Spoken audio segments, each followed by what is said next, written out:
Skins equal wins, or at least that's what Riot Games wants to teach it. In today's video, we're talking about some outrageous skin prices that continue to be a thing in video games. If you guys want to name a game out there that you've overpaid for a skin in, I would love to read through all the comments, because today we talk about backlash all towards Riot Games for a skin that was brought to you for the one and only Faker. If you guys have missed the recent news, Riot Games introduced the Hall of Legends, which is meant to be their Hall of Fame. Play on word with Hall of Legends, like that's freaking sick. And it's really a cool concept, something that was coming for a long time. Other esports will surely integrate this, or other games, and it's going to be great to see. And of course, none other than Faker established himself as the first ever inductee to the Hall of Fame for League of Legends. And if you guys missed the trailer and all the stuff they put out promotional wise, it did look sick. Like, there's been a lot of money and production put into this Hall of Legends whole theme, which I do gotta respect. And of course, it being Faker, people were blown away. But people were equally blown away when we found out the price of this so-called Faker skin and the signature version of it. So there are different upgrades here. There are also other perks that come with this skin. But of course, we got to focus on the overall price of this so-called signature collection,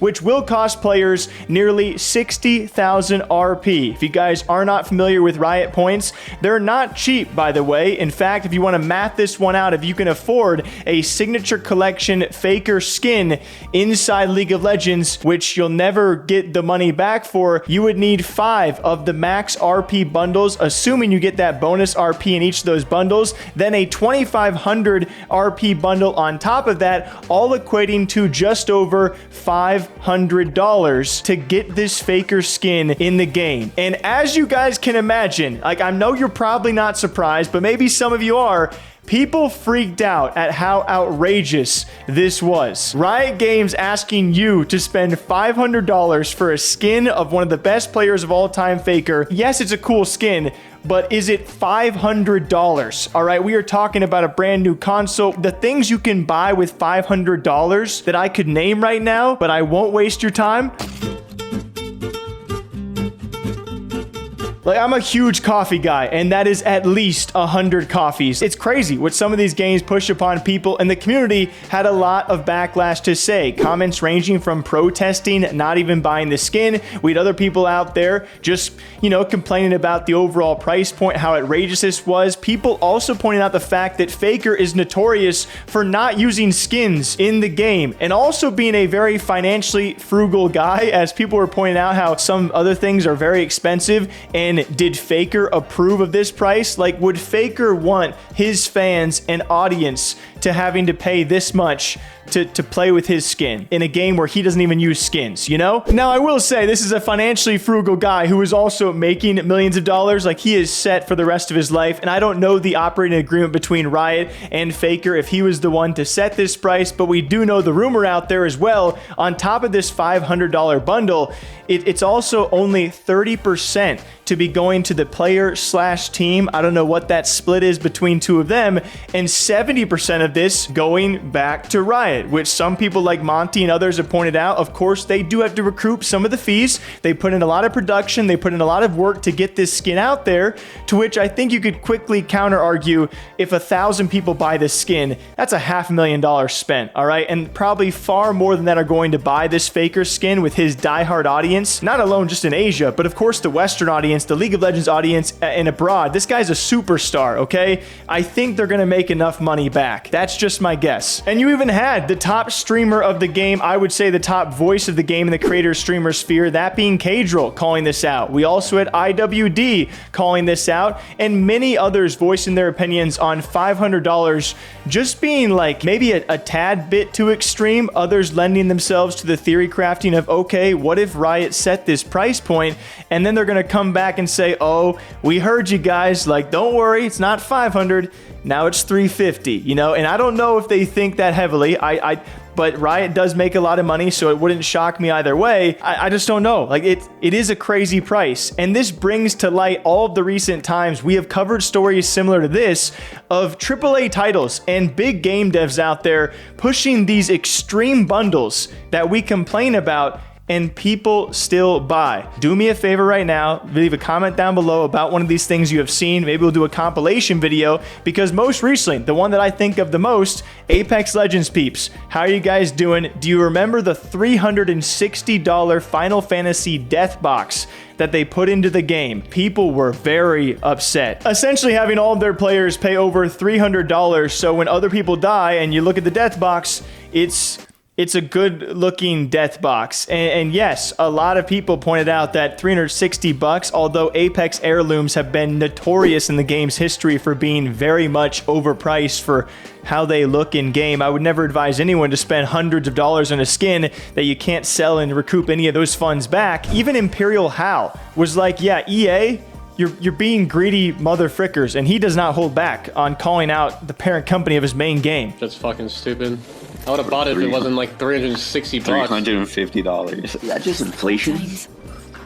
No, that's just fucking bunch of greedy fucks. And then there was also months ago, which is after this Apex incident, we talk about Call of Duty Mobile, who is also known to have some insane skins. I gotta give credit where it's due, but some of those insane skins also have insane asking prices. As we talk about this mythic skin that came out, this Call of Duty Mobile skin has its own movie trailer when you hit the inspect button. Now the base version of this, shouts Bobby Boy, $150, upwards of $300 for a Call of Duty Mobile skin that does this.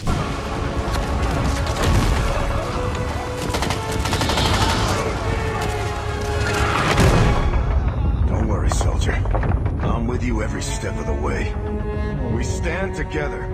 And the crazy part is, like, people will buy this. People will play the game. They'll inspect this every day or inspect it once and waste that money. They'll spend those dollars, and then Call of Duty, Apex, EA, whoever it might be, Riot Games, whatever, can just do it again and again. I almost cannot blame them. You also had someone like Nadeshot, a regular mainstay Call of Duty guy who has frequently commented on these mobile skins saying, hey, am I crazy? Is this not insane? And it only kind of lends itself to the fact that I feel like this is going to become more of the mainstream. We're not just going to see this in mobile/gacha games, which we're already seeing in main AAA titles too, but imagine Call of Duty comes out with some insane skin for 250 bucks. People are gonna buy it because millions of people still play the game, you know? And then I could also talk about the frequent feedback that Valorant has got for the past 4 to 5 years. Honestly, ever since release, people have talked about the night market. They've talked about spending 30, 40, 50 plus dollars for one single skin in the game. And especially Valorant, I think, gets a lot of flack because it's compared to Counter-Strike, where Counter-Strike is often known having a marketplace. So if you buy a skin, typically you can sell the skin for dang near the original asking price or buying price for that skin. Although it does come with some CS cases, which often people lose tons of money on. I just think it's a nice concept comparative to Valorant, because when you actually use money in CS to buy a knife or a skin you want, if you are smart about it, you could probably get 80 to 90% of that money back to buy a new skin in the future, or keep it long enough and it could be worth more, which is awesome. Valorant can't say that, and they've had tons of complaints about that, but it's also Riot. So at the end of all of this, I guess I'm just trying to complain. Because I'm not wealthy enough to be spending that much on skins. A moment of transparency. The word Jake's trying to say is transparency. I got you, man. A moment where I'm going to be transparent with all of you guys. The most I've ever spent on a skin was actually in CS. I've spent money on optic stickers, on ZywOo stickers. I've spent several $100s on stickers, and they actually turned out to be good investments. When it comes to actual games where you can't sell these items and you would have to illegally sell your account to recoup any of those funds, I've never bought skins. I've never bought a skin in Valorant, never bought a skin in Fortnite, never bought a skin in Apex, never bought a skin in Call of Duty. I have pride in that, you know? But I do buy Call of Duty almost every single year, so I'm giving them money regardless. But these skins just, the prices, they seem to be insane asking prices for what they give you in the game. You can't sell them. You get to wear them for a little bit until they come out with something new. And it's just crazy because people are willing to pay these prices. Us normal folk, we can't even get a chance to get them because they'll never lower the prices. It seems like it's getting more extreme as of late. What do you guys think about expensive skins in video games? Till next time, please take care of yourselves. Are you guys getting the $500 Faker collection? Let me know. Until then, we'll see you tomorrow. Take care.